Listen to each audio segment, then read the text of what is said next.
Perfecto, pues Rubén, todo tuyo. Muy bien, gracias. Comienzo por compartir pantalla. Lo de hoy es una parte pequeña de un trabajo más grande que estamos desenvolviendo en el seminario. Esta parte es más o menos autocontenida, por lo que la podemos presentar por sí misma. Tiene una parte más o menos, una introducción acerca de qué se trata esto. Y luego hay un pequeño interludio que creo va a ser interesante. Sin más al respecto, vamos a irnos al título de esto. Es mitos, portentos, augurios, milagros, profecías, sacrificios, maldiciones y retribuciones. El mito es la consecuencia natural de la tradición oral. Una vez que la historia comienza a ser escrita, los mitos permanecen en su núcleo ontológico, pero los hechos asentados por escrito adquieren una permanencia muchas veces mayor y tienden a considerarse como más legítimos.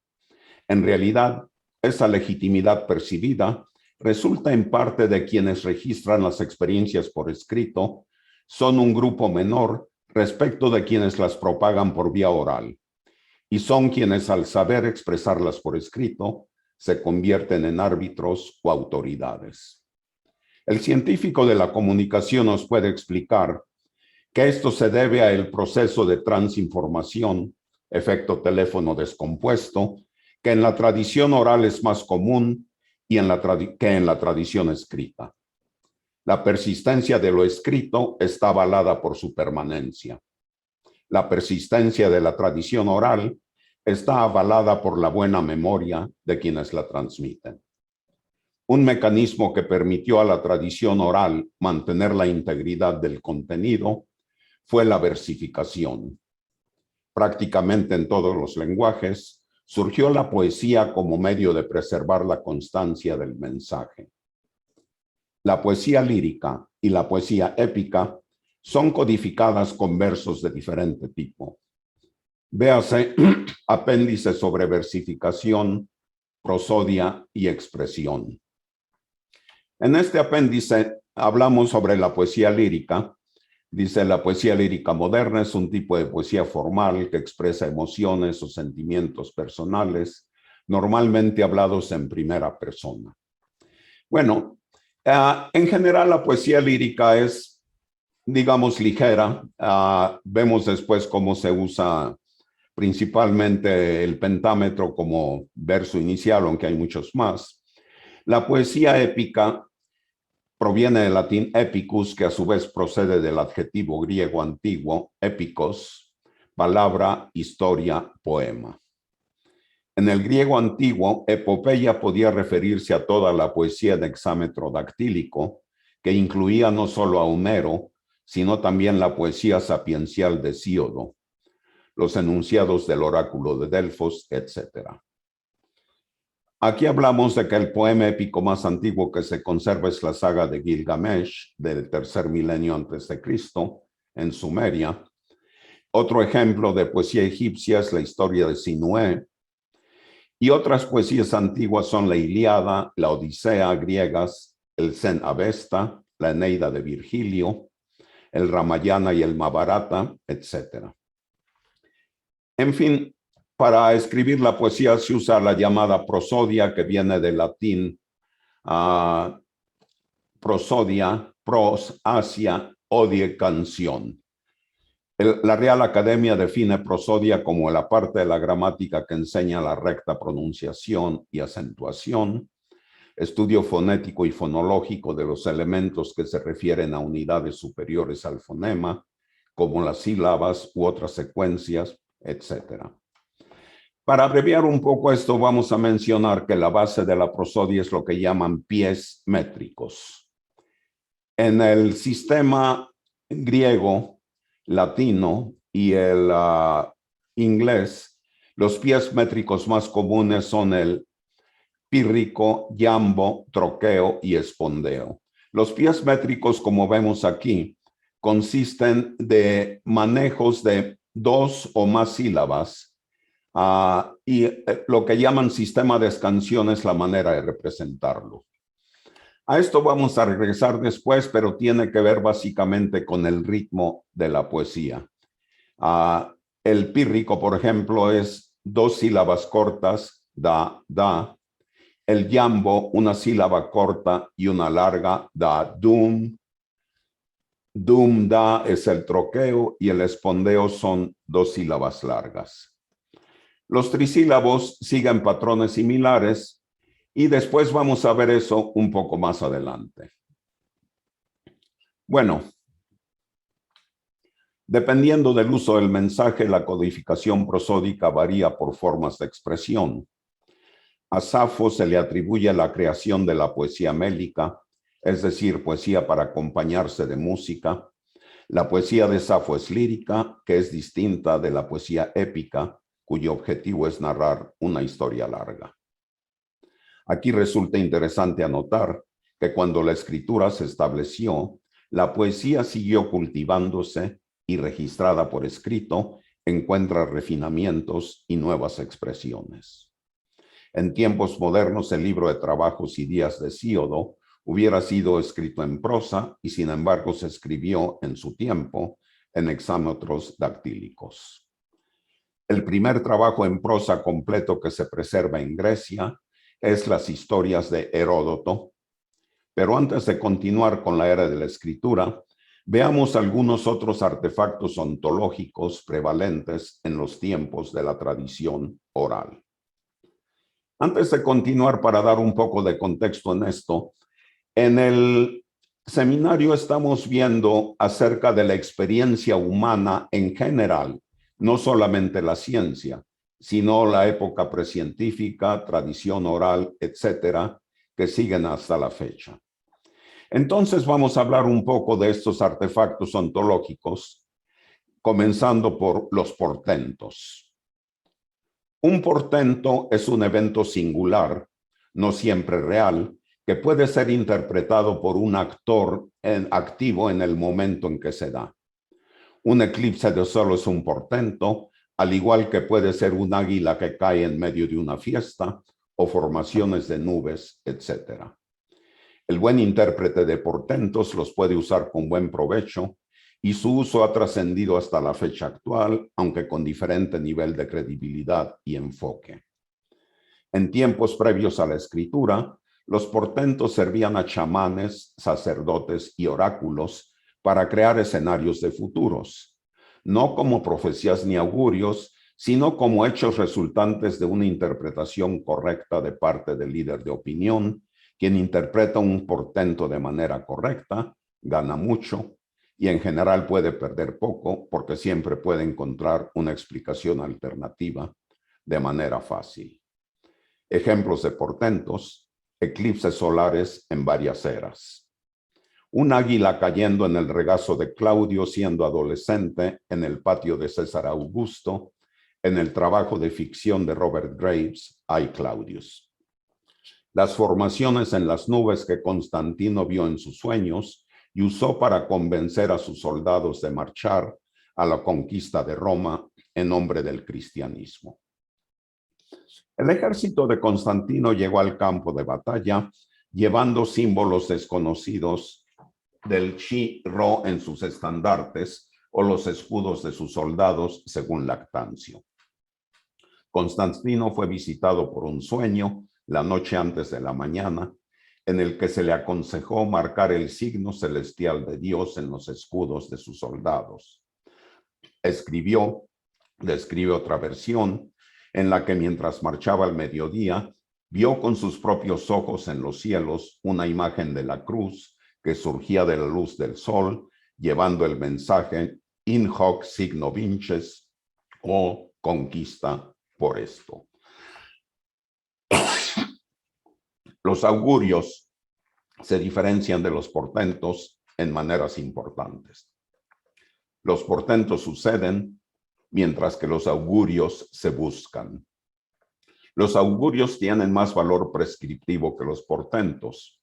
El augurio nos permite decidir, mientras que el portento nos anuncia algo. Los augurios eximen al agorero, de responsabilidad porque él actúa solamente como un mensajero. Milagros. Los milagros pueden definirse como anomalías en el orden natural que operan para resolver una situación percibida como negativa. Esta operación puede venir directamente de un Dios o puede ser mediada por un profeta o por un santo o por alguien percibido como un agente apropiado. Diferentes tradiciones religiosas asignan diferente peso a los milagros, pero en todo caso, existe como común denominador un acto de excepción que favorece a alguien. Moisés abre las aguas del Mar Rojo, Dios envía maná del cielo, Jesús revive muertos o camina sobre el agua, un santo logra la curación de un enfermo o hace ganar la lotería a alguien que usa su último peso para comprar un billete. Para un científico, la interpretación literal de estos estados de excepción resulta inadmisible, pero no resulta inadmisible interpretar el milagro como una metáfora de renovación o algún otro estado mental deseado. Después de todo, quien haya leído los evangelios habrá notado que San Mateo y San Lucas hacían uso extenso de parábolas y metáforas para explicar las bondades del cristianismo. Y si el lector no cree en la alteración del orden de la naturaleza, sí puede aceptar perfectamente el mensaje subyacente a la descripción del mensaje. Profecías. Las profecías van más allá de los augurios y son en general anuncio de algo que sucederá en un futuro lejano. En el caso de las grandes religiones, los profetas juegan un papel central. Los profetas surgen de prácticas predictivas de alcance relativamente modesto. Un profeta con frecuencia interpreta portentos o profiere augurios, pero siempre se da un margen de seguridad en el corto plazo y tienden a ser más asertivos en cuanto al futuro lejano. Los oráculos eran notorios por dar respuestas lo suficientemente ambiguas como para poder ser interpretadas de manera muy amplia y casi siempre ser apropiadas. Sobre el origen y evolución de los profetas, siempre se puede especular, y como en el caso de las mitologías, las tradiciones orales fueron la única referencia inicial hasta que apareció la literatura de sabiduría con los lenguajes escritos. En la Grecia arcaica, los oráculos eran importantes como fuentes de profecías de corto plazo y había profetas y visionarios individuales que jugaban roles muy importantes. Tiresias fue central a la fundación de Tebas y no siempre daba buenas noticias. El don de la profecía era adquirido de maneras diferentes, pero siempre había algún tipo de intervención divina. Tiresias de joven vio 2 serpientes copular y las golpeó con una vara, lo que enfureció a la diosa Hera, quien como castigo lo convirtió en mujer por 7 años, durante los cuales tuvo hijos, y el castigo fue levantado y fue reconvertido en hombre. Ya como hombre, vio a Athena bañarse desnuda y ella le causó ceguera. Zeus le concedió el don de dar augurios, interpretando el canto de los pájaros y escuchando descripciones varias de quienes lo interrogaban. Antes de continuar, debo mencionar, a todo lo largo de esto hay referencias que podemos ver en los hiperenlaces que hay aquí. Todo lo que está en azul son hiperenlaces y esta plática está en mi sitio de web. Después les daré la dirección. Maldiciones. Las maldiciones son una clase especial de profecía, en tanto que son dirigidas directamente por dioses o bien por personas favorecidas por los dioses. A veces van dirigidas a personas y linajes, y a veces son mediadas por objetos que maldicen a quien los usa.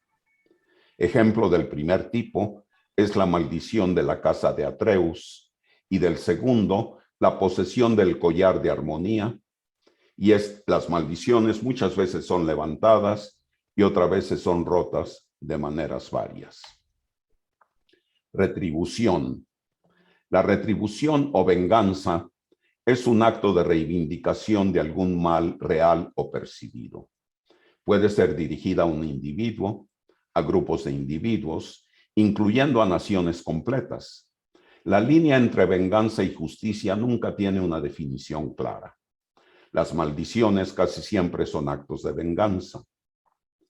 Los artefactos ontológicos que acabamos de mencionar han evolucionado a lo largo de la historia y tomado formas cada vez más complejas que siguen siendo parte del ser. Estudiar su origen y evolución es tan importante como cualquier otro objeto de estudio. Martha Nussbaum ha hecho eso exactamente a lo largo de su brillante carrera como filósofa. Antes de explorar sus aportaciones, hagamos una breve pausa. Aquí debo mencionar a Martha Nussbaum, que es una filósofa moderna increíble, que no toca mucho la filosofía de la ciencia, de hecho casi no la toca, pero estudia a profundidad la mitología y todas las tradiciones humanistas desde tiempos inmemoriales. Es una de las personas más brillantes de la actualidad. Y bueno, vale la pena mencionar que la filosofía moderna es mucho más extensa y amplia que lo último que hemos escuchado sobre filosofía. Bien, ahora vamos a hacer un interludio acerca de esto. Y bueno, comenzamos diciendo que si usando una máquina del tiempo trajéramos a una tropa de actores de la Grecia antigua, contratados para filmar una serie televisiva sobre el origen de la democracia, después de haberse adaptado a la comida y al vino que se sirven actualmente, los actores entenderían que con el uso de ciertos artefactos proveídos por Prometeo, siguiendo a su director teatral, Norberto Álvarez, comunicarán el mensaje de Esquilo, quien en la trilogía de la Orestiada habla de aspectos fundamentales a la democracia griega que resuenan perfectamente con las democracias modernas. Sus mensajes morales y políticos son fácilmente entendidos por la audiencia moderna, en tanto que la tropa de actores, después de haberse adaptado al uso de micrófonos, iluminación, efectos de sonido y otras variantes, entenderían perfectamente las reacciones de un público que vive en una realidad que muchos siglos después conserva su núcleo ontológico intacto. También los actores y el público moderno entenderían que como consecuencia de las tragedias se avanza en el entendimiento colectivo de las interacciones entre humanos. Las nociones de crimen y castigo se mantienen intactas, así como las nociones de justicia. Muchos de estos componentes vivenciales provienen de la mitología, que fue posiblemente el primer vehículo de experiencias compartidas. Como Esquilo describe a los personajes, nos hace reflexionar que independientemente de los mitos, portentos, augurios, milagros y profecías, hay situaciones humanas compartidas lo suficientemente persistentes como para ser recordadas. La máquina del tiempo que se usa en esta historia fue inventada por Clapacius en el año 3021. A quien no lo cree, puede aquí ver sobre Clapacius en este enlace, que es sobre la Siberiada.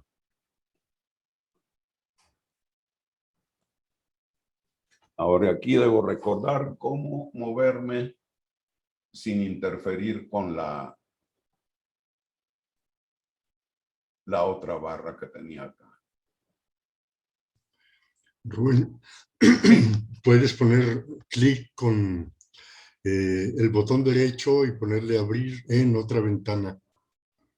Ah, ya. Bueno.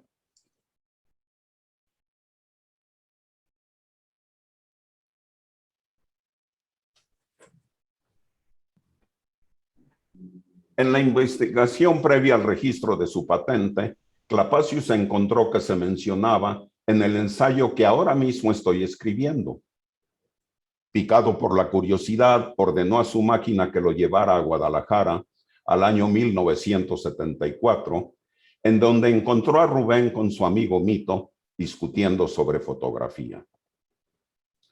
Como en sus ratos libres, Clapacius era un historiador de la ciencia, inmediatamente se interesó en la plática entre fotógrafos y, olvidándose de su objetivo inicial, rogó a Mito y Rubén que le hablaran sobre fotografía.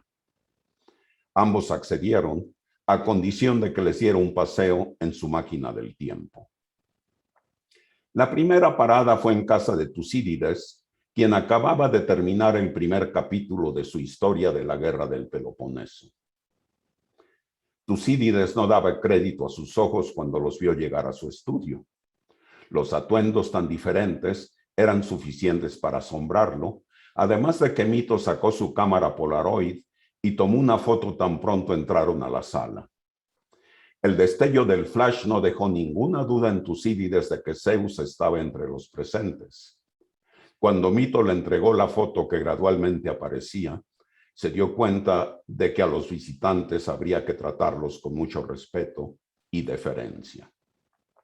Rubén dice a Tucídides: Zeus me dijo que los personajes del capítulo primero de tu libro fueron reales, pero como él no es historiador, no recuerda hace cuánto tiempo sucedieron los eventos de la casa de Atreus. Ah, eso es muy fácil. Pélope nació exactamente 1810 años atrás, dijo Tucídides.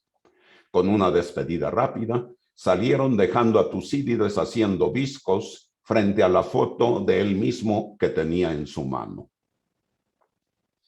Al Monte Olimpo hace 1810 años, por favor. Rubén dice a Clapacius.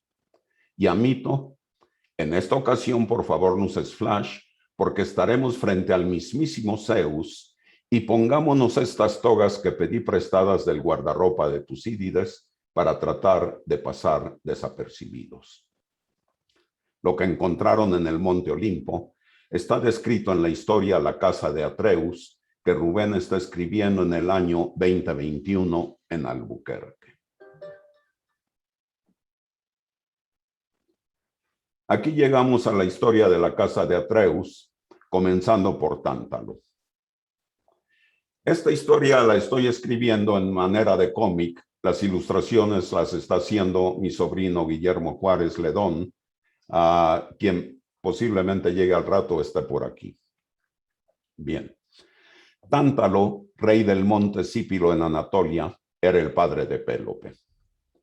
Queriendo hacer una ofrenda a los dioses olímpicos, cortó a Pélope en pedazos y convirtió su carne en un guiso, para luego servirlo a los dioses con el fin de probar su omnisciencia.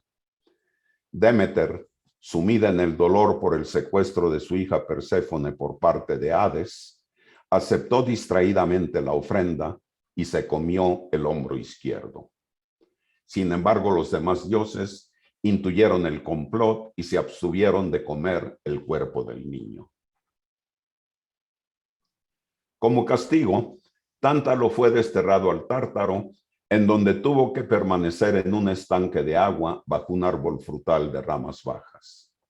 Cada vez que cogía la fruta, las ramas le impedían comer. Cuando se agachaba para beber, el agua se retiraba antes de que pudiera hacerlo.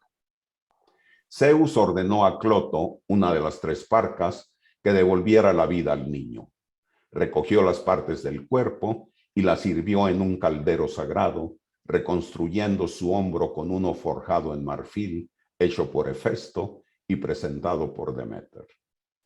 Ya revivido Pélope, se convirtió en un joven extraordinariamente apuesto.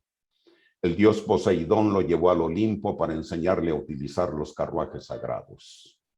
Más tarde, Zeus expulsó a Pélope del Olimpo debido a su enfado con Tántalo. El castigo de Tántalo por su acto ahora es un término proverbial para referirse a la tentación sin satisfacción, el origen de la palabra tantalizar.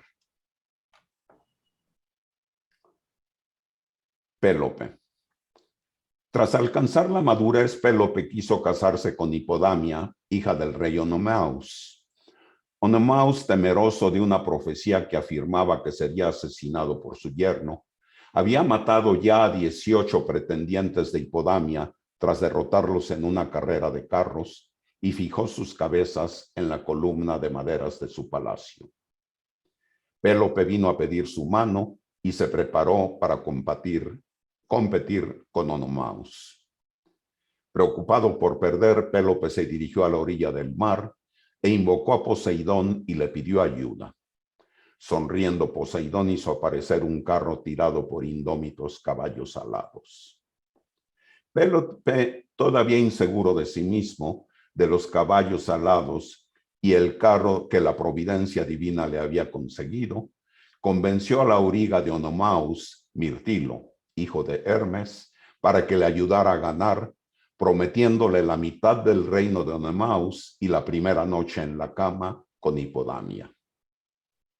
La noche anterior a la carrera, mientras Mirtilo estaba preparando el carro de Onomaus, sustituyó las clavijas de bronce que unían las ruedas al eje del carro por otras falsas hechas de cera de abeja. La carrera comenzó y se prolongó durante mucho tiempo. Pero justo cuando Onomaus alcanzaba a Pélope y se disponía a matarlo, las ruedas salieron volando y el carro se rompió.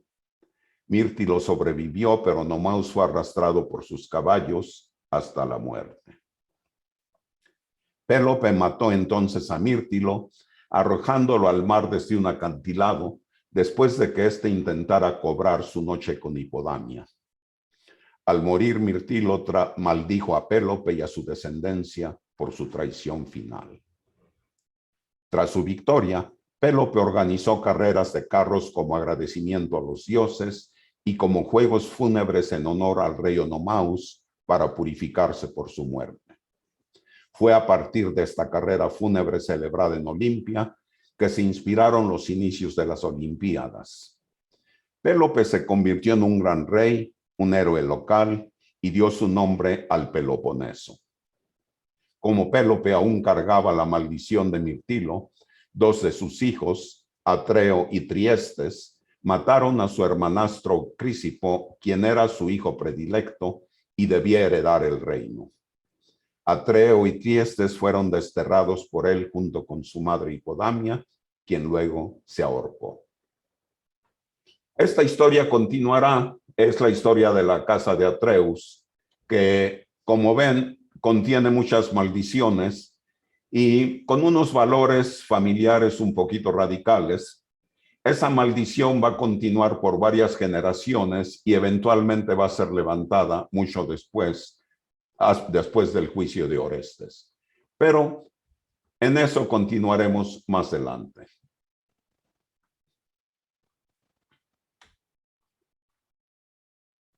Aquí, después de leer la Casa Historia, vemos que los horrores, villanías y maldiciones que observaron causaron a nuestros viajeros un impacto enorme. En el camino de regreso a la máquina de tiempo, no dijeron una sola palabra. Sentados frente a los controles, Clapacius dijo con voz implorante: por favor, quiero que la siguiente parada no sea tan terrorífica como la que acabamos de hacer. Sí, dijo Mito, vamos a la isla de Lesbos a escuchar a Safo y su poesía médica.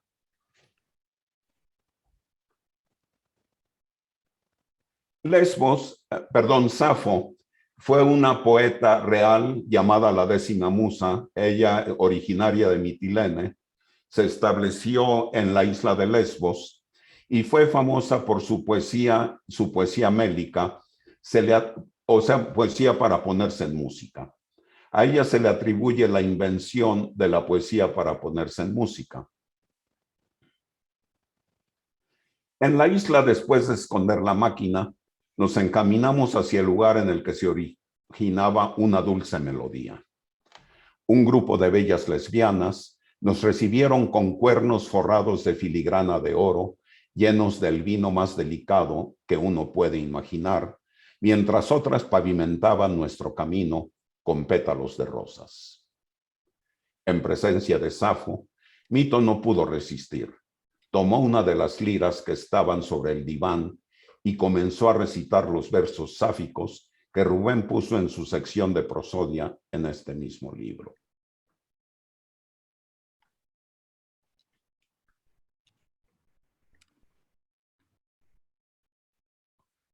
Aquí tenemos estos versos sáficos.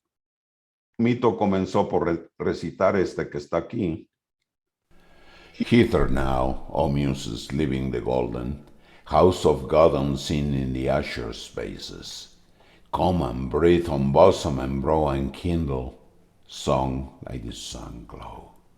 Come and lift my shaken soul to the sacred, shadow cast by Helicon's rustling forest. Sweep on wings of flames from the middle ether, zeus and uplift me. Thrill my heart that throbs with unwonted fervor, chasten mouth and throat with immortal kisses, till I yield on maddening heights the very breath of my body. Este poema está escrito en verso sáfico, que consiste de dos troqueos, un dáctilo seguido de dos troqueos, que aquí están marcados en los acentos. Y termina el cuarto verso, es un verso adónico, que es un dáctilo seguido de un troqueo. Sun like the sun glow. Los detalles de qué es un dáctilo, un troqueo, etcétera, los vimos aquí antes en esto. No nos vamos a detener por ahorita, por lo pronto tomen mi palabra de que esto existe. Y aquí hice una traducción al español de esto, pero en esto se pierde la métrica. En todo caso, la traducción de este poema es la que sigue. Aquí ahora, oh musas, dejad la áurea, casa de Dios veladas por los cielos. Ven y respira en el pecho y la frente y enciende canto como el resplandor.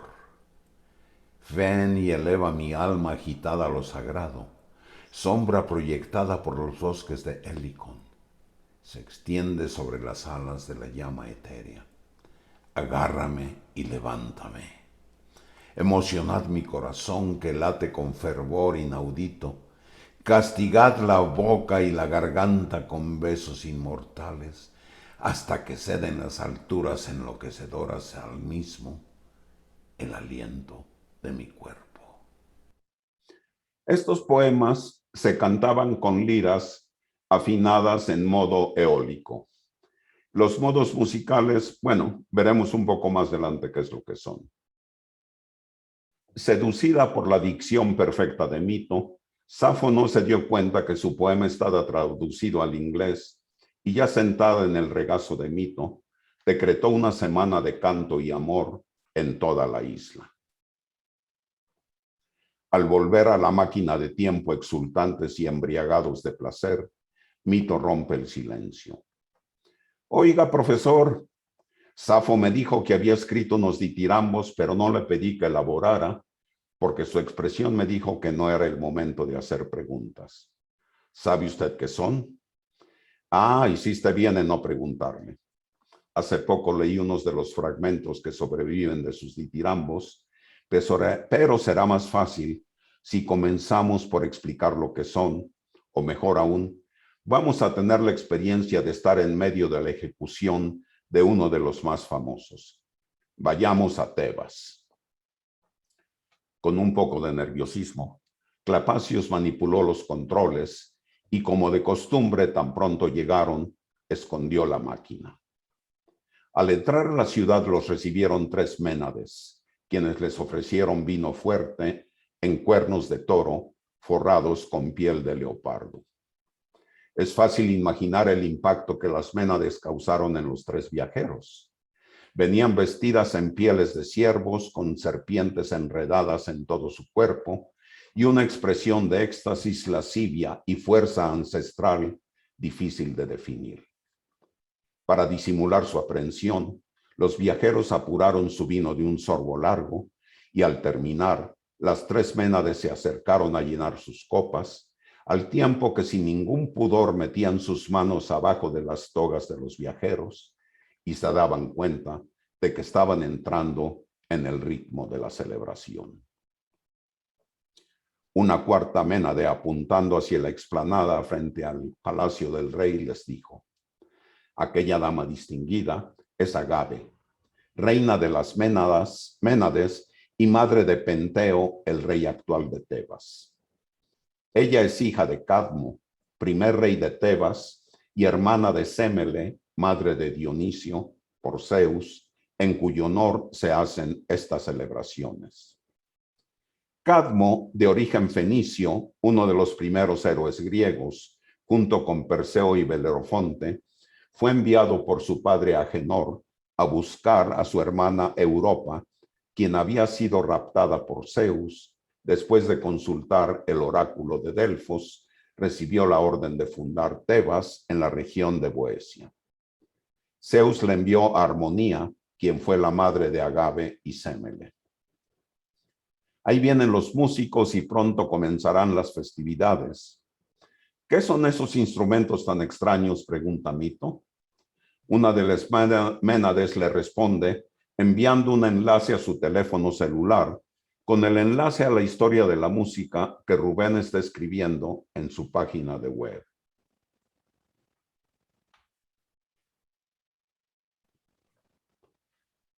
En esta historia de la música, en la sección de la Grecia antigua, explicamos los diversos instrumentos. Hace mucho que no toco esto, vamos a ver qué es. La lira, instrumento de cuerda rasgada y a veces punteada, esencialmente una cítara de mano construida sobre un armazón de concha de tortuga, generalmente con 7 o más cuerdas afinadas en las notas de uno de los modos. La lira era un instrumento popular asociado al culto de Apolo. Se utilizaba para acompañar a otros o incluso a uno mismo en la recitación y el canto, y era el instrumento de formación convencional para una educación aristocrática. En cada uno de estos instrumentos hay enlaces a varios videos de YouTube donde hay ejemplos de las músicas correspondientes. No nos vamos a detener por lo pronto en estos. La quítara es una especie de lira un poco más elaborada que la lira convencional y ya contiene algunas adiciones que permite utilizar portamento. El portamento es ese efecto que, por ejemplo, en una guitarra eléctrica ven palanca que sirve para variar la tensión de las cuerdas. Esa variación de tensión que produce subida y bajada se llama portamento en música. La quítara ya facilitaba el uso del portamento. El bárbitos era una versión más grande y grave de la cítara, considerada como jónica oriental. Un instrumento exótico y algo extraño, era el instrumento principal de la apreciada poeta Safo y a menudo se asociaba con los sátiros. Caronaki es un salterio, este fue mucho más moderno, importa menos, igual que el arpa. En los instrumentos de viento tenemos a la flauta de Pan o el sirinx, que está basado en el principio del tubo parado, es una serie de tubos de longitud gradualmente crecientes. Hay un equivalente en Latinoamérica que es la zampoña, es similar a la flauta de Pan. El aulos, este es relevante porque es el instrumento principal, uno de los instrumentos que se usa para cantar ditirambos. Es una flauta doble esencialmente, que se usa para cantar ditirambos y normalmente se afinan en modo frigio, que es un modo particularmente apropiado para el ditirambo en sí. Percusiones, hay varias, los tímpanos, los crótalos, la caudonia, etc. En esta misma historia hablamos de los tipos de cantos populares en la antigua Grecia, los himnos homéricos, himnos de triunfo. Prosodión es un tipo de himno o procesión para invocar a los dioses. Hiporquema, tipo de danza mímica animada que acompaña cantos utilizados en el culto a Apolo. etc. Y aquí hablamos del ditirambo. Suelen cantarse alegremente en las celebraciones de los festivales y se integran en la dedicación a Dionisios, el dios del vino. Los ditirambos estaban formados por coros de hombres y niños acompañados por un aulista. En fin, al interesado puede seguir viendo aquí esta parte de la historia de la música, que hasta ahora la llevo solamente en la antigua Grecia, aunque ya la tengo elaborada hasta el siglo XIX, hasta ahorita.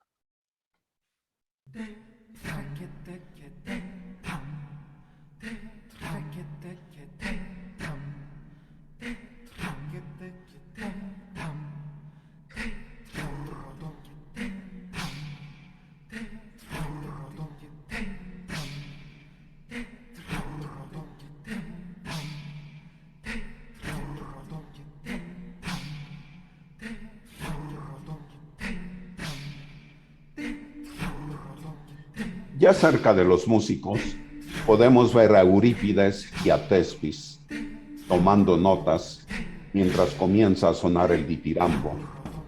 Y Penteo ve con reprobación a su madre dirigiendo la danza extática de las Ménades, quienes se dirigían a un pequeño bosque fuera de la ciudad,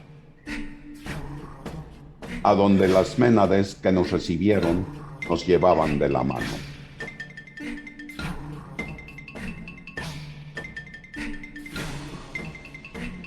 A la distancia, podíamos ver a Penteo discutiendo acaloradamente con Dionisio mientras la danza subía de intensidad.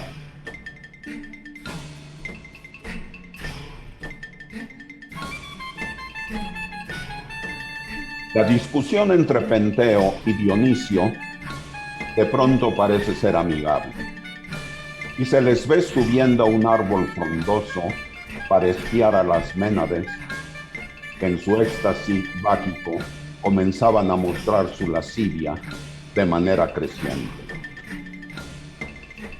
Una de ellas de pronto descubre que Penteo las espía y lo baja del árbol, y junto con Ágave, Semele y otras lo descuartizan vivo.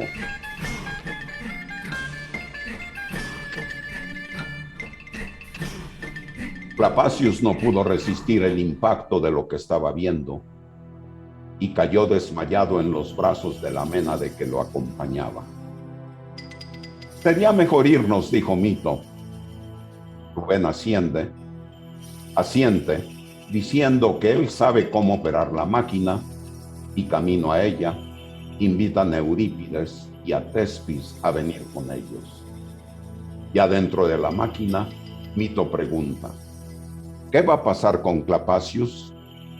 No os preocupéis, dijo Eurípides. Ya en otra ocasión podéis volver por vuestro amigo, quien será muy bien atendido. Por lo pronto, vamos por el rey Tíndaro y su novia Leda para traerlos a Conorberto para su proyecto del teatro griego.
Muy bien, esto continuará. La historia todavía no termina.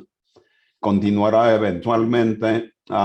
Iremos después a más detalles, donde veremos la vida de todos estos personajes que hemos mencionado y todas las lindezas que también por su parte estuvieron haciendo. Por el día de hoy lo dejamos aquí y bueno, espero preguntas y observaciones.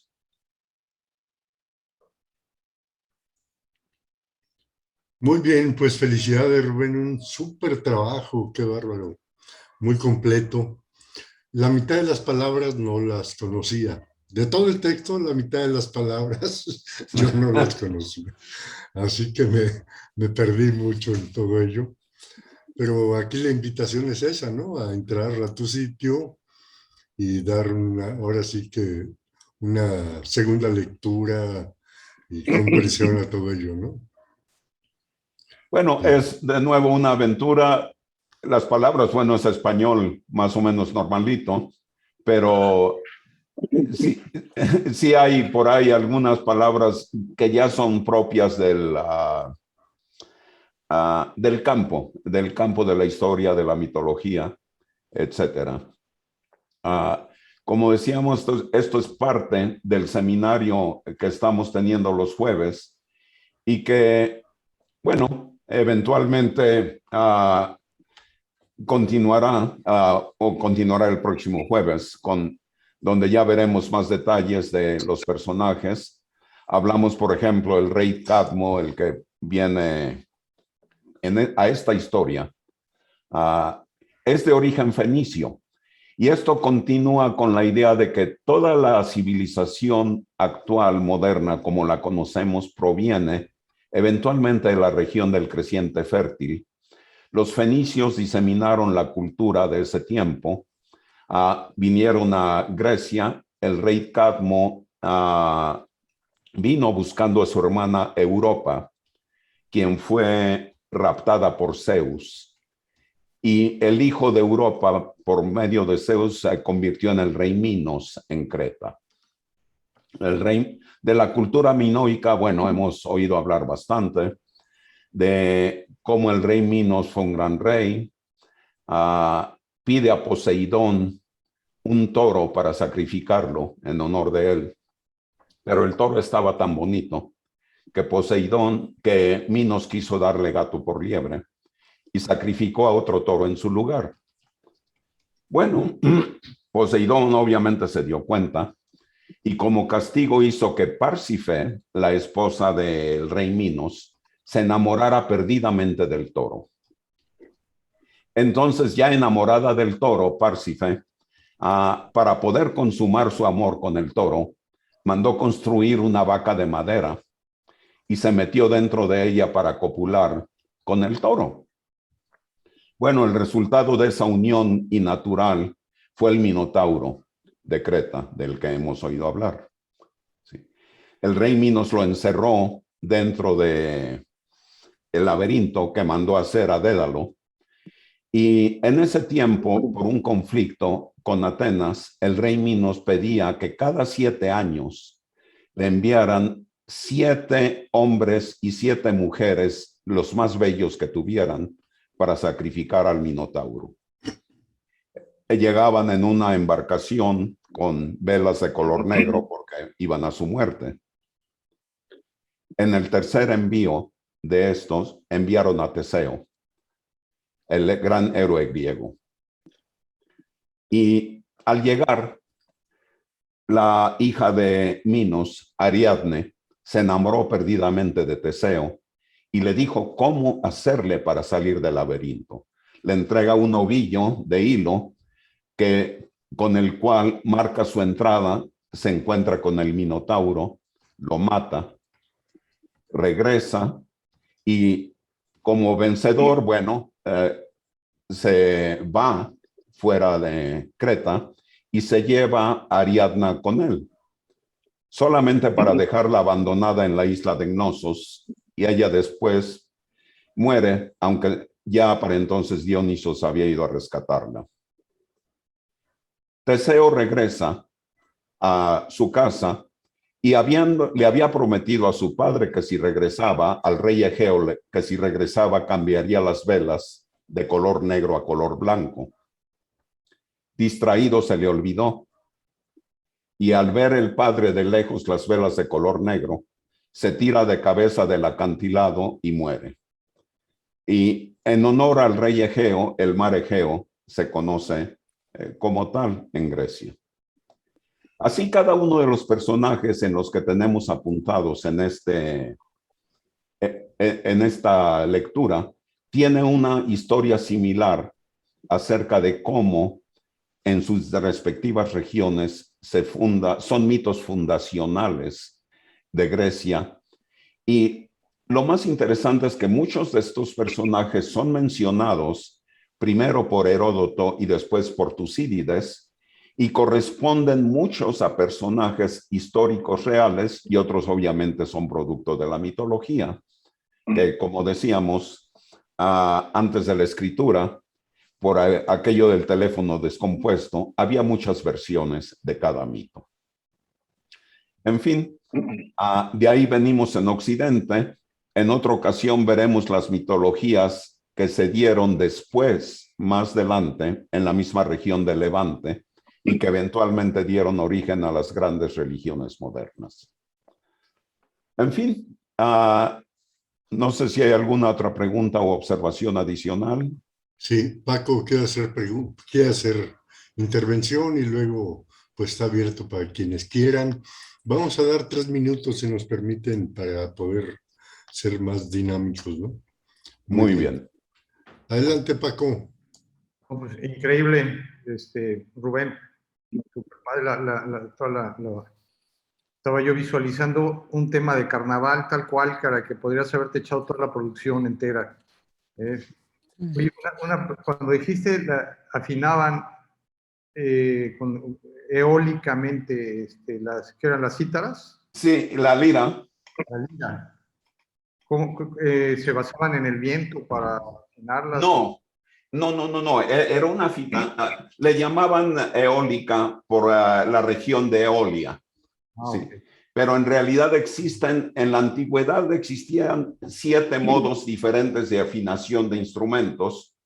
No los recuerdo todos: está el eólico, jónico, dórico, lidio, mixolidio. Corintio. Frigio es otro. Sí. En fin, cada modo se corresponde a una manera específica digamos, a un humor específico a la hora de tocar. El modo dórico es alegre, el modo frigio es un poco más solemne, el modo frigio es el que se usa al cantar ditirambos, el modo eólico corresponde a la escala menor natural, etcétera. Platón, en su trabajo La República, habla bastante acerca de estos modos y cómo se sugiere de manera un poco yocular, si quieren, sugiere cómo se pudieran utilizar en la educación y cuáles deberían y no usarse. Estos modos fue lo que recibimos de Grecia junto con una notación musical incipiente, y eventualmente esos modos pasaron a la liturgia cristiana. Muchos de los cantos cristianos comienzan a cantarse en estos modos antes de que surgieran escalas de tipo diferente. Esto lo veremos más adelante en otro capítulo de la historia de la música, en qué consisten estos modos, que ahora ya se usan en jazz, muchos de estos. Si alguien conoce un disco de los 70s llamado Supersesión, de Mike Bloomfield, Al Cooper, etc., hay una pieza llamada Su Majestad Modal Requiere, que es un ejemplo maravilloso de música modal ya en la época moderna. En fin, a eso se refieren los modos, mi querido Paco, y espero que tengamos oportunidad de ahora sí fotografiar algunas de estas escenas en tu estudio en Mazatlán. Estaría todo súper interesante todo eso. Muchos de estos también los poemas de Ovidio, ¿verdad? Los que mencioné ahorita eran de Safo. Ovidio utilizaba verso sáfico, curiosamente también. De esto pondré unos ejemplos más adelante. Esto que vieron, estas entradas, este capítulo de prosodia, está apenas en el principio. Tengo ya alineada, pero todavía no bien trabajada, la prosodia del español, obviamente, y algo de la prosodia del latín, donde veremos a Ovidio. Pues muchas gracias. Quise intervenir ahorita porque voy a tener que salir corriendo ahorita en un ratillo más, pero muchas felicidades. Está muy, muy interesante el tema. Gracias. Gracias. Lolita, y luego, ¿quién sigue? Adelante, Lolita. Bueno, yo primero mi admiración una vez más a la sabiduría tan inmensa de Rubén, y decir que a mí desde niña me ha parecido apasionante, mágica y fascinante toda la mitología. Y me encanta escuchar una persona que la sabe también, la conoce también, pero también quiero decirle que me encantó, me conmovió, me alegró el tejido que hizo con este cuento, con ellos viajando un mito y él en esta nave del tiempo, involucrados con los personajes de la mitología, con un toque también muy de Eros, así toda la fascinación de la isla de Lesbos, con esas mujeres que se describen también muy fuertes y muy duras, pero muy atractivas. Entonces me parece que es una forma de ampliar el conocimiento, al menos para mí, de la mitología de una manera tan encantadora. Yo te lo agradezco porque me fascinó el relato y yo digo que siga, que siga. Va a seguir. La intención que esto siga hasta el siglo XXI. Perfecto. Sí, desde muy bien. mitología, ontología, ver la filosofía, el desenvolvimiento de las grandes religiones, Sí. etcétera. Y la música, que es una maravilla. Mil gracias, Rubén. La verdad, es un placer. ¿Y por qué no lo actualizas mejor? Para cuando lo termines va a ser siglo XXII. ¿Por qué no mejor para el siglo XXII? Porque ya no voy a llegar, Miguel Ángel, hasta el 22. Aunque, ¿quién sabe? ¿Verdad? Como va la ciencia y todo. Bueno, sigue Felipe. Adelante, Felipe.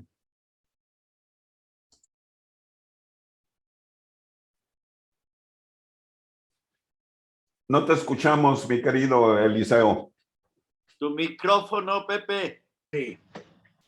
Virgilio, qué bonito relato. Te agradezco mucho toda esta historia. Y en la comida de hace una semana le decía yo a Lolita, mira Lolita, qué dichosos somos, estamos junto a un sabio. Y realmente desde que te conozco, te deseo que sigas acrecentando toda esta sabiduría y no la compartas. Estoy seguro que las velas en el relato donde tú y Mito viajaban por quién sabe dónde chingados, estoy seguro que las velas eran rojinegras. ¿Es así? Ni negras ni blancas, eran rojinegras. Y qué bonito, guardan las velas ahora que vamos a Mazatlán, porque nos podemos hacer a la mar para encontrar a los tritones y a tus compañeros, que los has de conocer muy bien, ¿verdad? Sí, las velas eran negras, pero después de matar al Minotauro, al limpiar el piso, sí, se mancharon de rojo. Ah, qué bonito. Sí. Sí. Pues guárdenlas, dóblenlas bien, porque en Mazatlán las vamos a disfrutar allá con Paco y Gartúa y la cartera de Nacho. Muy bien, así será. Qué bonito, qué bonita sesión, de verdad, qué gozo, ¿eh? Muchas gracias.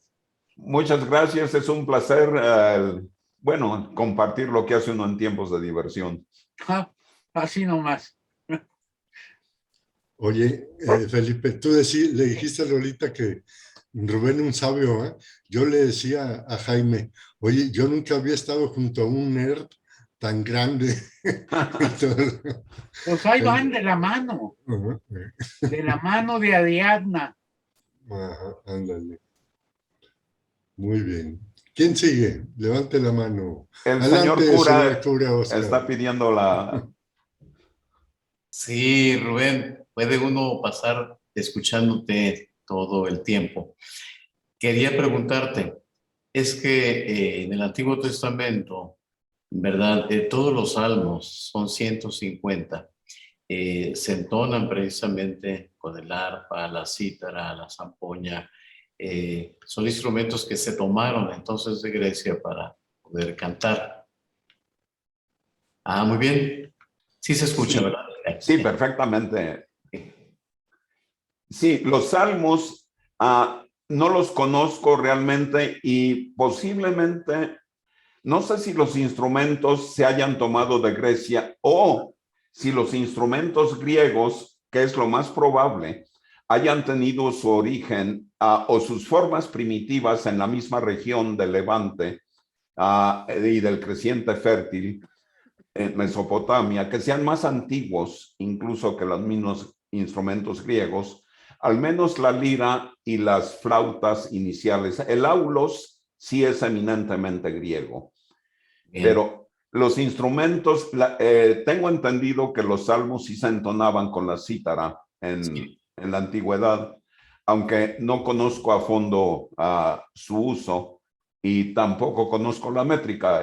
Los salmos están, al menos los que conocemos, provienen del Septuaginto, que fue la traducción del Antiguo Testamento, que fue hecha al griego. Y de esa traducción del griego se hicieron después las traducciones al latín, después al alemán, al inglés, etc. Entonces, a donde voy es que si la traducción fue hecha no sé en qué idioma, en qué lenguaje hayan estado escritos los salmos. El Antiguo Testamento está escrito en varios lenguajes, entre otros el arameo, pero al Septuaginto finalmente llegaron traducidas como griego, por lo tanto utilizarían la prosodia griega a la hora de versificarse ya en la Biblia que conocemos. Perfecto, perfecto. Quisiera recordar nada más un verso de Safo de Lesbos. Sí. Toda me cubro de sudor helado, pálida quedo cual marchita hierba, tiemblo y desfallezco. Algo así dice, la aprendí por allá en preparatoria. Qué belleza. Claro. Qué belleza. Muchas gracias, muchas gracias. Muchas gracias, señor cura. No tenían WhatsApp, pero ¿cómo hablaban?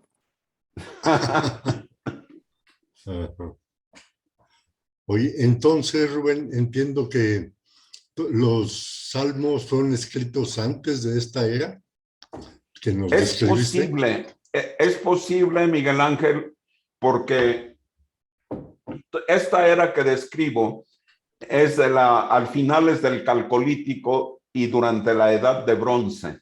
La mayor parte de lo que hablo nos viene por tradición oral.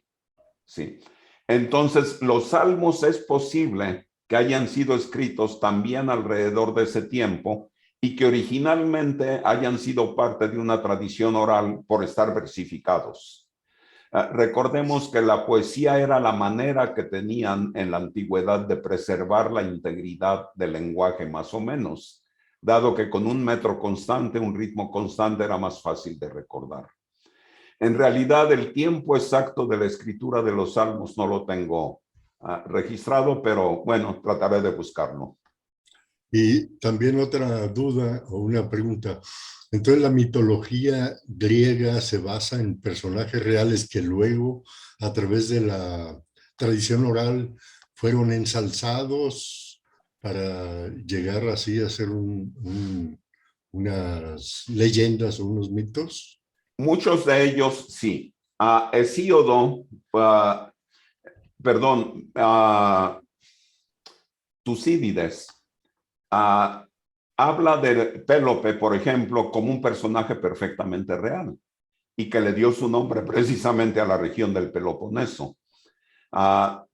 Hesíodo, en su Teogonía, nos da todo un árbol genealógico de dioses, semidioses y descendencias, y no de todos se conoce si son reales o no, aunque muchos de ellos fueron personajes reales. El rey Minos, ahora se cree que sí fue una figura histórica. Sí. Teseo no se sabe, se habla de los héroes antiguos. En Tebas tenemos Cadmo, del que hemos hablado. Tenemos Belerofonte, que fue el que mató a la quimera en el Tártaro.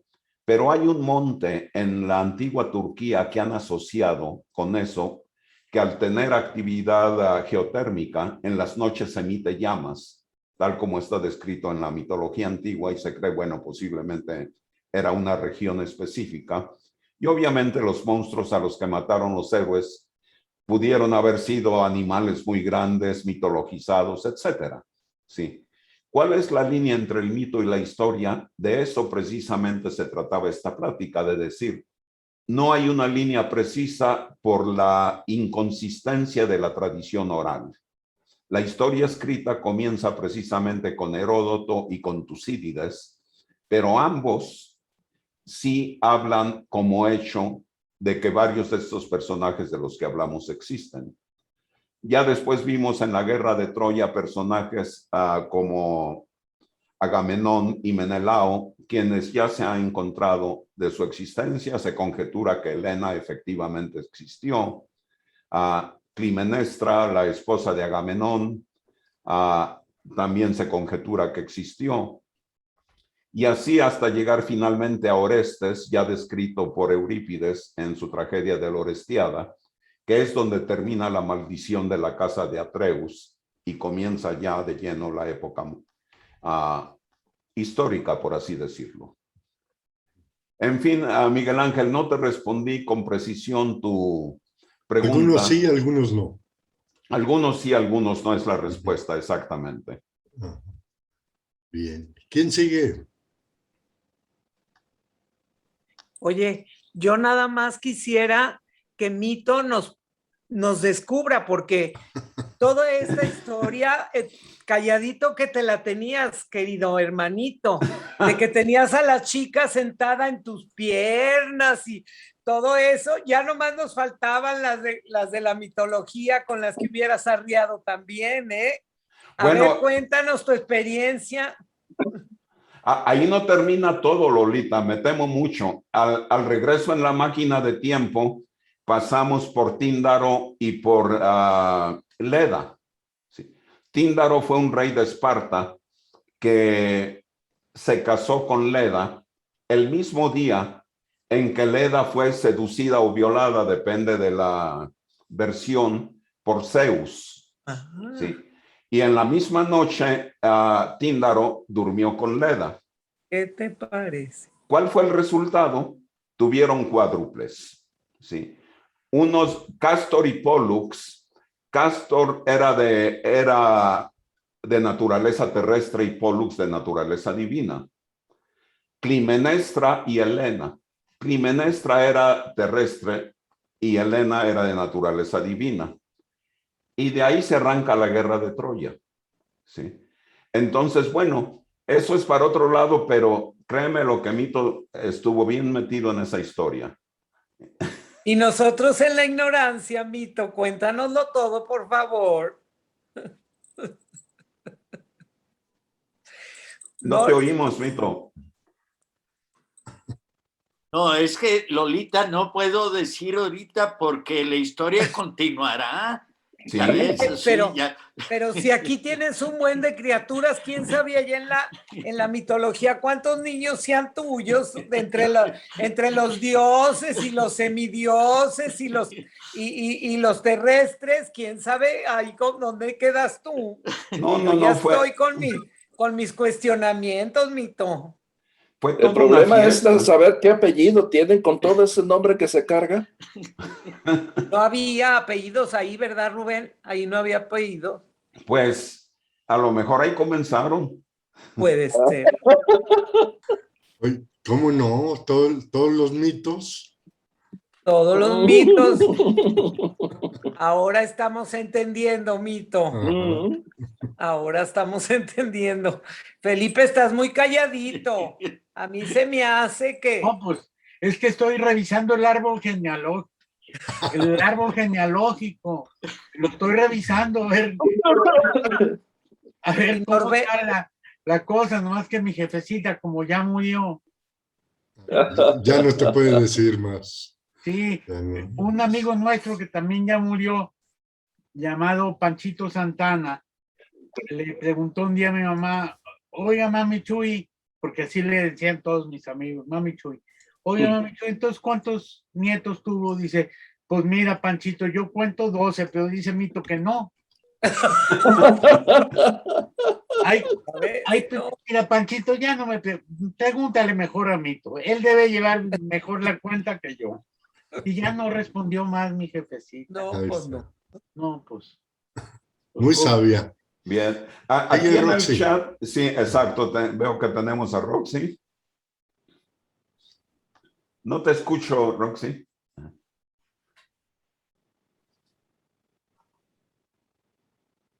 No, pues no más que siempre nos dejas apantallados con todo lo que sabes, eres como- sí, y es pues, muy padre todo lo que platicas y la mitología, como estaba diciendo Lolita, o sea, la mitología griega o la mitología nórdica, o en la mitología, no la mitología, todo lo que es de la historia de México, de los dioses, todo eso, la cosmogonía de los aztecas y de los teotihuacanos y todo eso.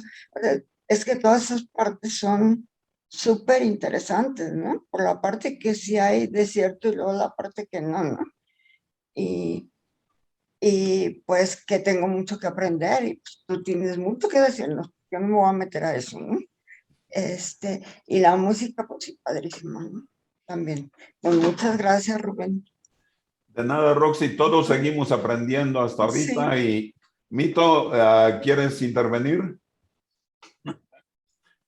No te oímos. Ya que termines de decirle a Roxy. Bueno, solamente le estaba diciendo que todos tenemos mucho que aprender y estudiar y esto no se acaba hasta que se acaba. Como en el béisbol. Exactamente. Así que, en fin, seguiremos en esto. Apenas vimos unas poquitas ramas del árbol genealógico de la teogonía de Hesíodo. A partir de la teogonía hice el árbol genealógico completo de las divinidades griegas. Es enorme. Y bueno, hay mucho más por venir. Mito. Sí. Bueno, a mí me parece que para nosotros, en especial para mí, fue una fortuna, ha sido una fortuna el día de hoy. No nomás el día de hoy, porque como tú decías, pues siempre aprendemos, pero el día de hoy lo que hemos aprendido, lo que yo he aprendido, pues me considero afortunado. Hace unos meses, para una sesión en el ITESO de bienvenida de alumnos, hablé sobre la fortuna. Y a mí me gustaría, Rubén, supongo que en algún momento nos platicarás de Fortuna, de la diosa Fortuna, saber más. Pero hoy realmente creo que he sido muy afortunado, no solamente hoy, desde que nos conectamos por ahí en la escuela en fotografía, porque escucharte a ti, entender tu capacidad que tienes de asociación y comunicación hacia nosotros, nos entusiasma, nos emocionas, ¿verdad? Es para mí realmente gratificante, ¿verdad? Recordar, ir hacia atrás y pensar, como tú dices, hacia el siglo XXI, a la vuelta, al llegar en esa máquina del tiempo al día de hoy. Hace relativamente poco, hablando con algún funcionaria grande, picotuda del ITESO, y hablando de personajes, maestros, ahora por los aniversarios del ITESO, el próximo que viene ya de los 65, algo así.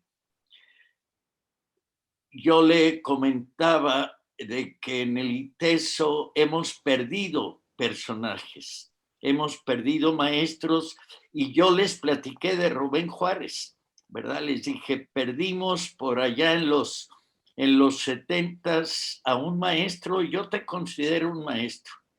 Muchas gracias. Además, qué honor para mí acompañarte en toda esa aventura. Padrísimo. Es un placer, salud, es un placer, y bueno, era natural, como te acuerdas, de pronto nos llega Clapacius y dice, ¿a dónde? Pues vámonos a viajar. Sí, un viaje. Sí. Pues salud por los viajes. Salud. Salud. Y gracias a todos por por el placer de la compañía, gracias por escuchar estas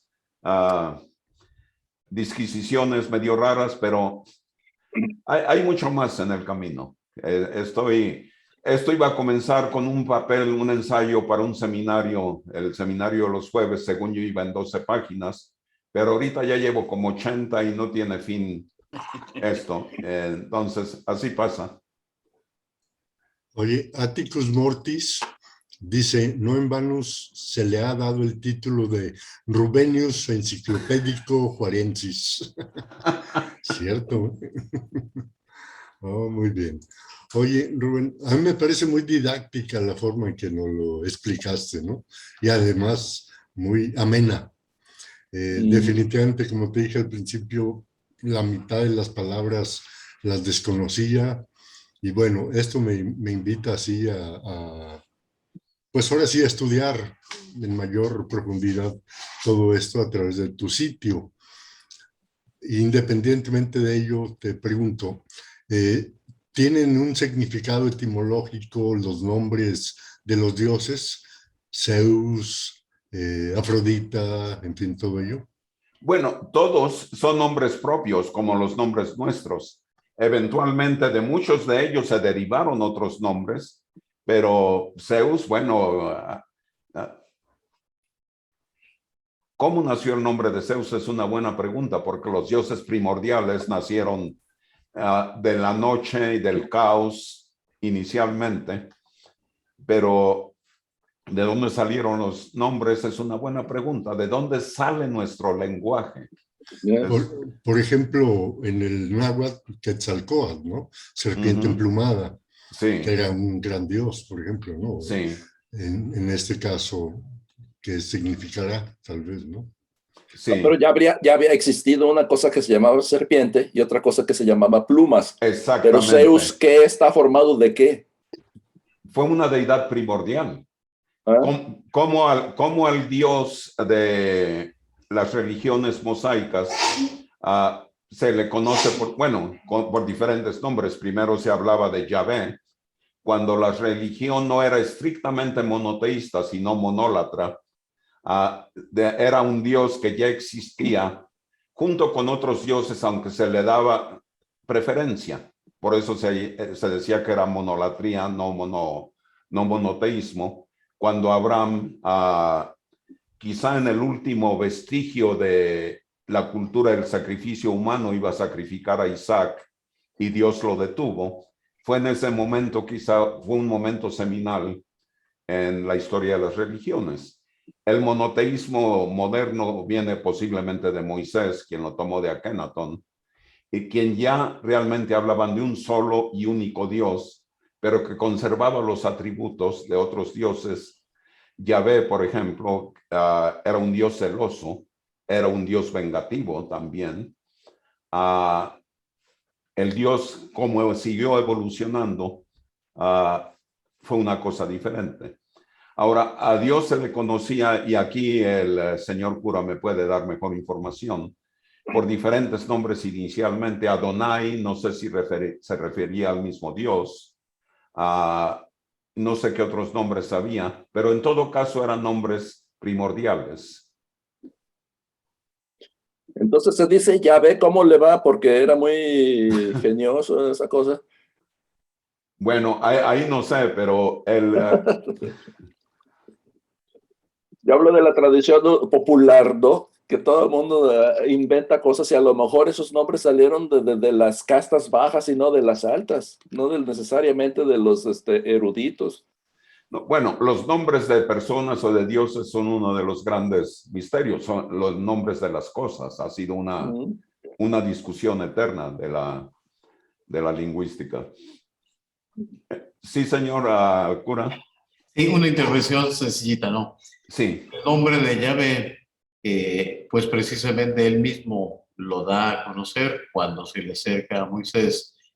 Moisés se acerca a la zarza que está ardiendo y que se apaga, y entonces le dice, yo soy el que soy Yahvé, tu Dios, ¿verdad? Entonces él mismo le da a conocer el nombre. Después va a pasar por Jehová también, ¿verdad? Es otro nombre. Sí. Muy bien, gracias. En fin, del lenguaje y de la prosodia, cuando Miguel Ángel nos decía que había palabras que no se entendían, vamos a elaborar mucho más. Ahorita hablamos del lenguaje y de la prosodia que corresponde a nosotros. Es fascinante el estudio de la prosodia del sánscrito, de la cual estoy comenzando a elaborar algo, porque las reglas son mucho más complejas que las del español o que las del griego, pero son fascinantes. Al igual que la prosodia del griego, la prosodia del sánscrito tiene bases matemáticas. La serie de Fibonacci y el triángulo de Pascal, por ejemplo, fueron descubiertos por Pingala en el ámbito de la prosodia mucho antes que fueran descubiertos en la matemática. Es decir, son principios de orden mental y eso lo veremos también cuando hablemos más adelante de la prosodia, pero por lo pronto, antes que eso, vamos a hablar de la prosodia del español. ¿Por qué hablamos nuestro lenguaje como lo hablamos? Es un campo fascinante. Oye, Rubén, bueno, aprovechando que no hay quien más quiera tomar la palabra, ¿no? Adelante, Felipe, y luego yo. A mí en estos asuntos, Eneas, de la mitología, a mí me ha colaborado, me ha ayudado para poder explicar algunas cosas con alumnos sin tener, por supuesto, los conocimientos en los que tú abundas. Pero por ahí algo me ayuda porque, y les digo a los alumnos que de ciertas circunstancias y condiciones, la mitología no se debe tomar al pie de la letra como tal, o sea, como mitos, como historias, como leyendas, como fantasías, o como por ejemplo, y este ejemplo lo repito en cada vez que es necesario, que Urano, que es el cielo, sí, engendra con Gea, que es la tierra, una hija, que es la memoria.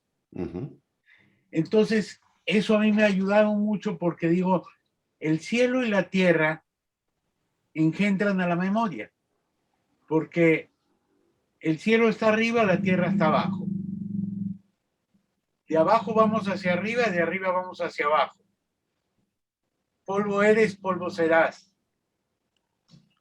Y la memoria, demosine en griego, sí, o en helénico, como seguramente tú sí sabes, tiene con Zeus 9 hijas que son las musas. exactamente. Entonces, si las 9 musas son las actividades principales en las que el ser humano camina, deambula, va y viene de una manera o de otra, estas 9 actividades provienen de la memoria, o sea, del recuerdo, de lo que tenemos entendido como cielo y tierra. Eso a mí me explica, independientemente si Zeus se las cogió de noche o de día, eso no me importa, ¿verdad? O si tuvo más después, o si la maldición, simplemente que me ayuda a entender lo cotidiano, vamos. Sí. ¿Qué es lo cotidiano? ¿Qué es la actividad nuestra? En el canto, en el baile, en la poesía, ¿verdad? Que es la actividad de las musas. Y todo proviene de la memoria. Exactamente. O sea, de lo que uno puede recordar es lo que uno puede hacer. Sí. Y el recuerdo y esa sabiduría interna, que es la memoria, está de siempre, porque es de cielo y tierra. Efectivamente. Independientemente de cualquier hito religioso. Efectivamente. Mnemosyne era una de las titanesas. Hubo los titanes y Mnemosyne estaba a cargo de la memoria de todo el universo. Entonces, Zeus, que era un poco aplicado, llega y duerme con ella 9 noches consecutivas. Sí. Y como consecuencia tuvo 9 hijas, las 9 musas, Euterpe, Polimnia, Talia, Melpomene, Terpsicore, la musa de la danza, Urania, Clio y Calíope. ¿Sí? Cada una de ellas tenía asignada una función específica. Euterpe se encargaba de la poesía lírica y de la música. Fue quien nos dio la música. Polimnia nos dio los himnos rituales y los himnos religiosos y la poesía épica. Calíope nos dio la elocuencia. Clio nos dio la historia. Terpsícore nos dio la danza. Y así cada una de las 9 musas inició las actividades humanas de rememorar a través de diferentes formas la vida misma. De todas las musas, una de las más elusivas es Terpsícore, la musa de la danza, porque de ella no tenemos más que referencia anecdótica. La danza hasta tiempos recientes no se escribía. La coreografía era lo que se pasaba de tradición a tradición. Las otras 8 musas sí tuvieron el beneficio ya de la escritura y evolucionaron de manera diferente. En fin, la mitología, tal como lo mencionas, no se trata de qué es real literalmente o qué no es real, sino qué es lo que es real existencialmente. Sí. El seminario de los jueves trata precisamente de eso. No trata de verdades o falsedades, de ciencia, de creencia, etcétera. Trata de la existencia humana que incluye a todo eso. Es un seminario sobre la existencia. No es, en ese sentido, no es partidista, por así decirlo. Pues. ¿Quién más? Salud, Mito. Pues salud, Ulises. Salud. Bueno, yo quería preguntarte, aprovechando que no hay más, ¿Sí? Simultáneamente entonces se desarrollaba la cultura griega, anteriormente estaba la hebrea, la hindú, ¿no? También el sánscrito, También. de hecho, o más bien el griego proviene del sánscrito, por lo que ahorita comentabas. Es más, no necesariamente. Indoeuropea, ¿no? Sí, no necesariamente. El sánscrito es otra rama lingüística que eventualmente se convirtió en una de las ramas principales. No existe lenguaje moderno conocido que no tenga alguna raíz del sánscrito en algún lugar. Sí. Bueno, a lo que voy, que me parece muy interesante entonces, y ya nos habías explicado en el seminario de los jueves, cómo simultáneamente en los diferentes latitudes del globo se desarrollaban las culturas, ¿no? Pero en este caso a nosotros nos influyó de una forma notable la cultura griega, ¿verdad? Sí. Y me pareció también muy interesante la explicación que nos diste de los diferentes, si se puede decir, géneros narrativos, o cómo se le llamará, lo que era los augurios, las profecías, todo eso me pareció muy interesante, ¿no? Les podemos llamar artefactos ontológicos, artefactos existenciales de la era precientífica. Las profecías, por ejemplo, como lo hemos explicado antes en el seminario, comenzaron a partir de la observación de regularidades, ¿sí? Había regularidades, bueno, hay profecías muy fáciles de hacer. Mañana a la misma hora va a haber luz, lo queramos o no, salvo un evento extraordinario, sí. Hay profecías de más largo plazo. Vimos cómo en Babilonia eventualmente fue posible predecir los eclipses solares con precisión de 2 horas, sí. El cometa Halley, antes de que Halley lo descubriera su periodicidad, era un portento, es decir, siempre anunciaba algo. Entonces, de ahí la importancia de entender la diferencia de los diferentes artefactos. ¿Cuál es la diferencia entre un portento, un augurio, un milagro, una profecía? Hay diferencias muy claras que vale la pena entenderlas porque, bueno, cada una tiene su lugar. Sí. Y siguen utilizándose a la fecha. Hasta la fecha sigue debatiéndose, por ejemplo, la naturaleza de los milagros. Hay quienes creen en los milagros de manera literal. Hay quienes creemos en los milagros de forma más metafórica. Les decía, si interpretamos a Mateo y a Lucas en los evangelios sinópticos, podemos ver que su uso de metáforas nos inclina mucho a ver los aspectos a ver las metáforas como medios para mostrar los aspectos positivos del cristianismo. El Evangelio de San Juan, que es el Evangelio iluminado, que habla más claramente sobre milagros y que los menciona prácticamente como hechos, también lo podemos interpretar de manera metafórica, porque bueno, hasta ahorita el vino nunca me ha sabido a sangre, ni el pan me ha sabido a carne. Sin embargo, es perfectamente entendible, bajo la óptica de los evangelistas, entenderlos como una metáfora iluminadora, como una metáfora que permite establecer una comunión real con el resto de las personas. Entonces, ¿cómo se interpreta cada una de estas cosas que hemos mencionado? Cambia respecto del tiempo. En fin, es un campo muy fértil y sí vale mucho la pena detenernos precisamente en el título de esto, la diferencia entre cada uno de estos artefactos ontológicos que mencionamos. Muy bien. Atticus Mortis.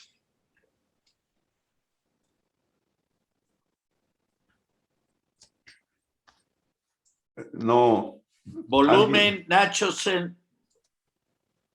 Ay, discúlpenme. Pregunta, comentario. Me di cuenta cuando mi hijo entró ya a la secundaria de que ahí no empezaron a darles clases de cómo está construido el danés con, ¿cómo se dice? Con bases grecolatinas. Ellos hablaban todo el tiempo del, ¿cómo se llama? Del idioma, ¿cómo se le llamaba? Indoeuropeo.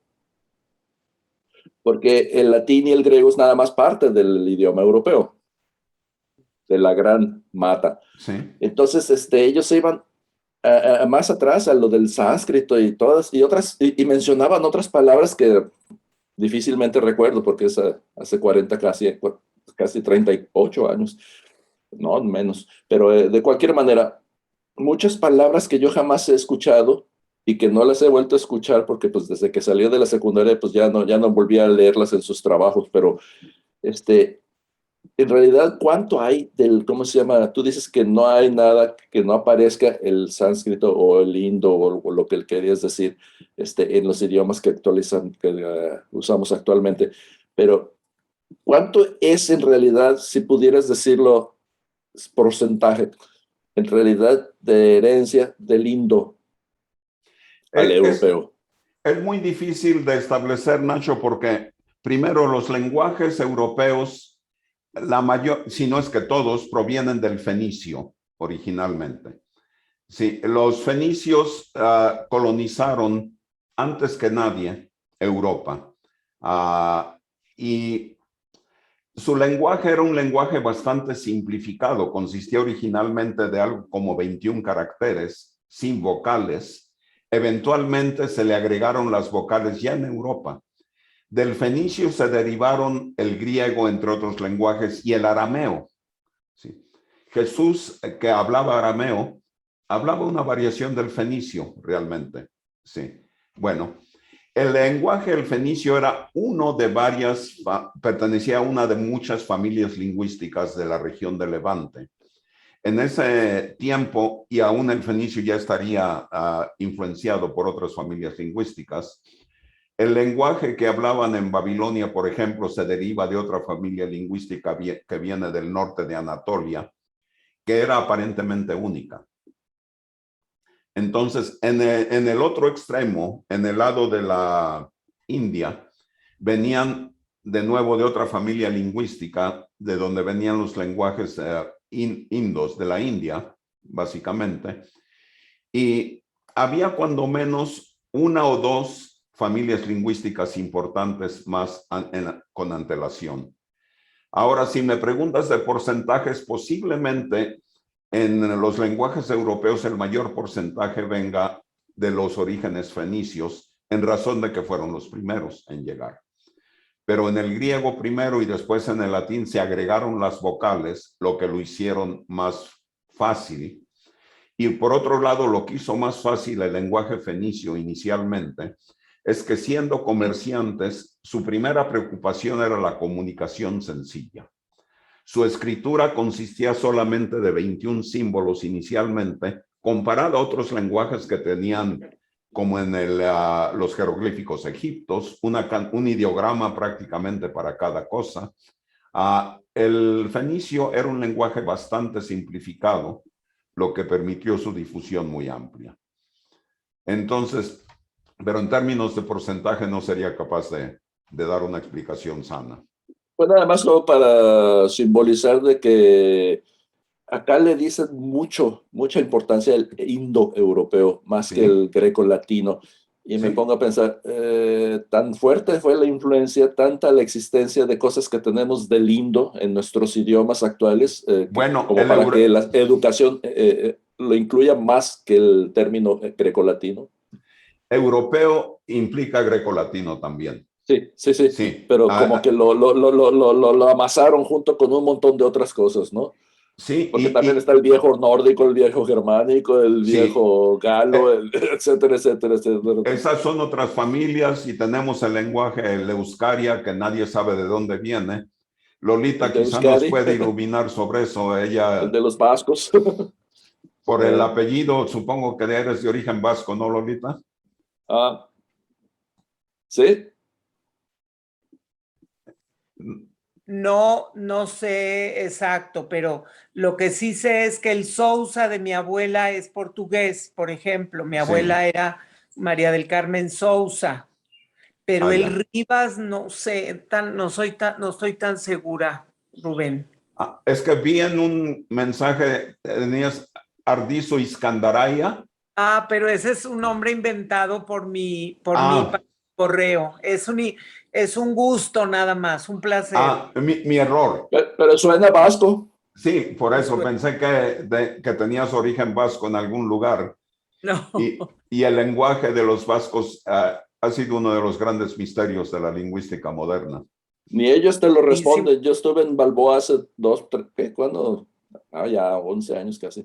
Y traté de preguntarles a la gente común, a los que estaban en los museos y toda la cosa, ¿de dónde viene su idioma? Sí. ¿Tienen una idea de la procedencia y todo? Mudo. Ibarra es No vasco. aceptaban, que no sabían, ni lo decían. Sí. Así que me quedé. Ahora, Luis Manuel Casar nunca respondió tampoco a esa pregunta. Y él es vasco. Y de si la provincia de Santander.